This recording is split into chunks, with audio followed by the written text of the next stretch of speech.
Hey everyone, this is Matt Seuss from Spotted Dog Barbecue up here in Bozeman, Montana. And today I'm going to show you how to cook the world's best Thanksgiving Day turkey. Now, we just had Thanksgiving over here and we went over to family, and so I didn't get a chance to do my own smoke on my own turkey, so that's what we're doing here. And I'm recording this on video so I can show you how I'm doing my turkey. And I'm saying this is going to be the world's best. I got my fingers crossed, got a feeling it will be. This is the first time I'm going to be doing a rotisserie turkey. Now, I've done rotisserie chickens a bunch of times. It's my favorite way to prepare chicken on the Kamado grill. I have the Vision Grill series here, Kamado grill, and I've spatchcocked turkeys. I've deep fried them. I've oven roasted them. Last year we did a spatchcock. It ended up being the best ever turkey that I've done, but I actually prefer doing the rotisserie on the chickens as opposed to the spatchcocking. So that's where I think this is going to come out in play here, where this is actually going to be my best ever turkey. Now, I have a 13-pound bird. I'm hoping that it's going to fit in here. There is not a ton of space. Got the fire already going. The turkey is not in here right now, so that's why you see all this crazy smoke. I'm still getting it up to temperature. But let's go ahead and talk about some of the preparations that I've done already for the turkey before we throw that in there. Now, I've already defrosted it. Last night, at about almost 24 hours ago, what we did was we took it out, took all the insides out, took the neck out, took the liver pack and all that stuff out, emptied the turkey, just rinsed it off a little bit, and then patted it dry with a paper towel. And then what we did was we put it on a cookie sheet with a rack so it's elevated just a little bit, salted it, and put it in the refrigerator without being covered. Now, we did that because what we want to do is get a really nice crispy skin on that, and we were doing a dry brine. This is dry brining it with that salt on there. So that salt is going to release all the extra moisture in that skin, really dry out that skin, so that when we throw it on that rotisserie, what we should end up with is really nice crispy skin. Now, in addition, almost 2 hours ago from right now, I took the turkey out, put it on the table, and it's still on that rack. And what I did was I got some ice and put it in a gallon bag and threw some ice on top of the breast. So the bag is resting right up on top of the breasts. What I'm trying to do is cool down the breasts so that the breast meat gets cooked a little bit slower than the thigh meat. Now, the target temperatures that I'm going for are going to be 157 in the breast. And ideally, I want to get up to 175 to 185 on that dark meat. Reason why I want to get up to 185, 175, 185 on that dark meat is because that's when the tissues really start breaking down and all that fat and all that hard muscle and all that other stuff that's inside the legs, that's going to start breaking down. And we're still going to be moist. We're still going to have really good meat there. It's going to be a lot easier to chew and a lot more tasteful. So the dark meat can go a lot longer than the breast meat, the white meat. I'm going to be pulling the breast meat at, I'm going to be pulling the whole turkey at 157. And it'll probably raise maybe a couple degrees, maybe 3, maybe 4 more degrees. We'll see what happens once we pull it to see how much of an increase we do get once it's sitting. But the goal is to pull it at 157. Now, I'm also not doing this low and slow. There's danger in doing poultry low and slow. For one, you just don't want to do that. The skin comes out chewy and rubbery. You don't get a really nice crisp skin on the chicken or on the poultry when you're doing it low and slow. The other thing is too, if you go too low and too slow, and I'm talking like, below 200 degrees, which some people, when I used to do a wood pellet, I used to slow cook things below 200. Now with the Kamado, I've learned that, you want to really ideally be smoking at around 225. But anyways, if you're going real low and slow, you have to make sure that your temperature gets up to 140 within 4 hours. Otherwise, bacteria will grow, and you do not want to have that happening. So try not to go low and slow. At least be cooking at around 250. I'm actually going to be going for into 300 to 350 range. That's where my ideal temperature cook is going to be on this. And I can see right now, I'm at the 225 mark right now.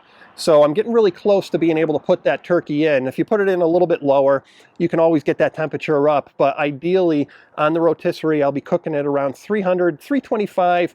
Don't want to go above 350. I'm expecting it's going to take about 3 hours to cook.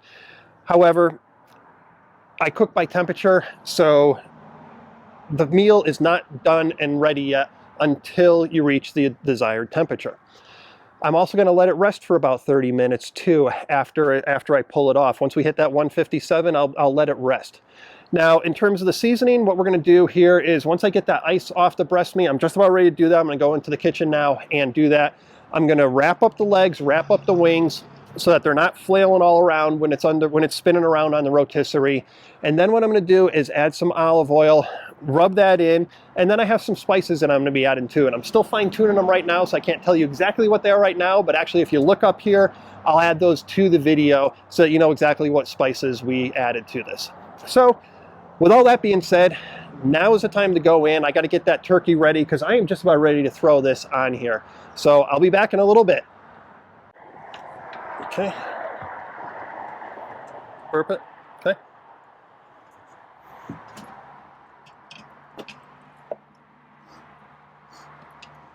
There we go. Okay, wait. Oh, that fits perfectly. Okay, close it. Okay.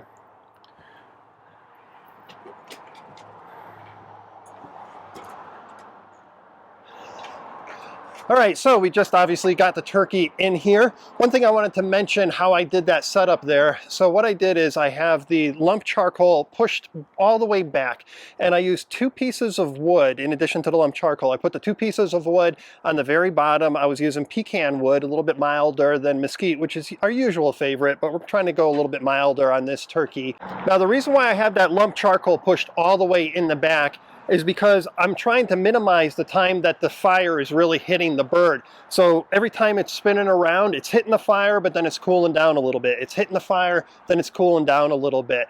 And that's gonna help me so that I'm not overcooking the turkey, and it's gonna really help with that crisp skin. I'm not gonna overcook it, and I'm not gonna burn it. I also took some tin foil and I made a little sort of a catch basin in the front. And that is hoping that we actually pick up some of the juices. I don't know if this is going to work. It's an experiment, so we'll see if this actually does work. You may notice that we added a little bit of water in there too. That's just so that any of the initial juices that are starting to drip down, they don't all of a sudden burn up. So we'll see how that happens, how that works. I ended up on the grill here on the front temperature. It was saying about 275. So now I have the meter thermometer in there. It's measuring my breast meat, the temperature on that, and it's also measuring my ambient meat. So I'm going to be going by the meter thermometer and the readings that it's doing, that wireless thermometer. And then I'll be making adjustments and making sure I'm cooking this around 325 is my target. Okay, just to give you an update, about maybe 10 minutes ago, I ended up opening it up. It was at the 50-minute mark. My internal temperature on the turkey was 95 degrees. But I was having a problem with my external temperature inside the Vision, inside the Vision Kamado. I could not reach above 293, 294. Opened it up, got some really nice browning on the skin, so things are looking really good. Temperature's already at 95. So I ended up throwing in a couple extra lump charcoal chunks. I think my fire was starting to go, cook down just a little bit. I had a big bird. It's the biggest bird I've cooked on the rotisserie in here, but I actually underestimated how much space I had underneath to add lump charcoal. I was worried that the turkey would be spinning and that I would end up rubbing into the charcoal and be too close. Looks like the setup that I did for the charcoal initially, I could have put a couple more lump charcoal pieces in there. So that's what I did. I threw a couple more in there, closed the dome, and we were going to keep on monitoring this and looking for that temperature, that internal temperature of 157. All right, here we are. All of a sudden, I've only been cooking this for 2 hours and I'm already at 157. I got to open this up and do a spot check, make sure my probe is in the right area. Maybe not, but I'm a little surprised that this only took 2 hours to cook. So let's go ahead and see what we got. Wow, that is looking amazing. I'm just going to let it spin around so I can get to the breast so I can do some spot checks on this temperature. There we are, and I will shut the rotisserie off right now, and let's go ahead and do a spot check. And that is already measuring 167 in there. Let's go in a little bit deeper. Okay, so 146, 145. Okay, so that is good. I am not up to temperature yet. So what I'm going to do now is grab my gloves and I'm going to move that temperature pronger into that other area so we can get a more accurate reading. So let's grab that meter. I'm going to twist that out. And let's go ahead and put that back in kind of like that original area where I had it before.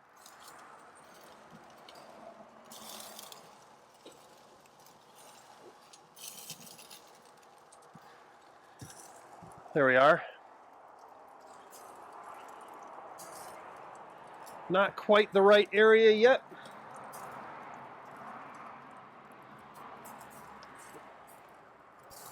Let's go ahead and put it in this way. And we'll check that. While I'm waiting to get a temperature reading on that, let's turn this around and see how the bottom part of our turkey is doing.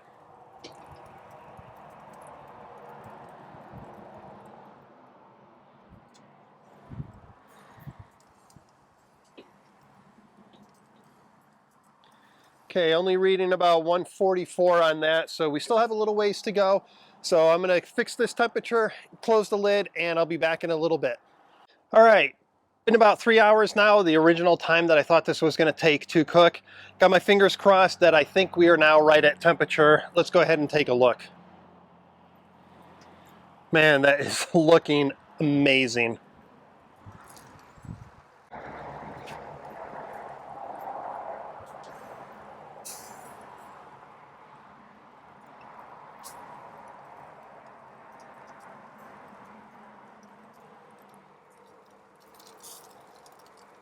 It looks like I've hit my temperature. I'm going to pull this in now, and we're going to let it rest for a half an hour.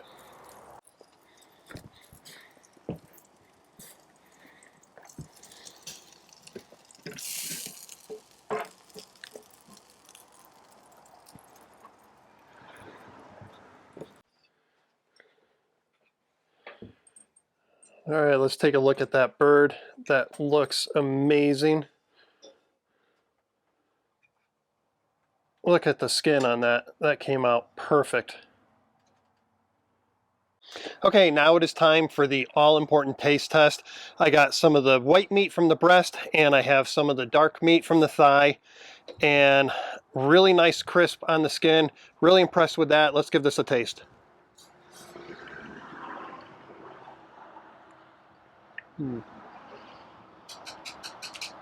Wow.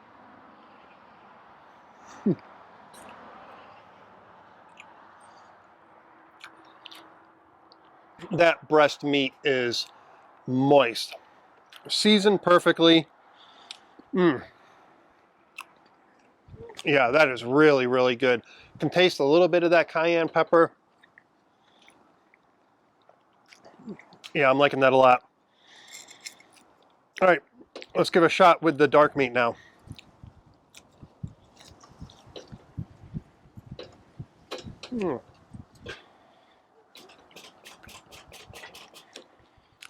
Wow.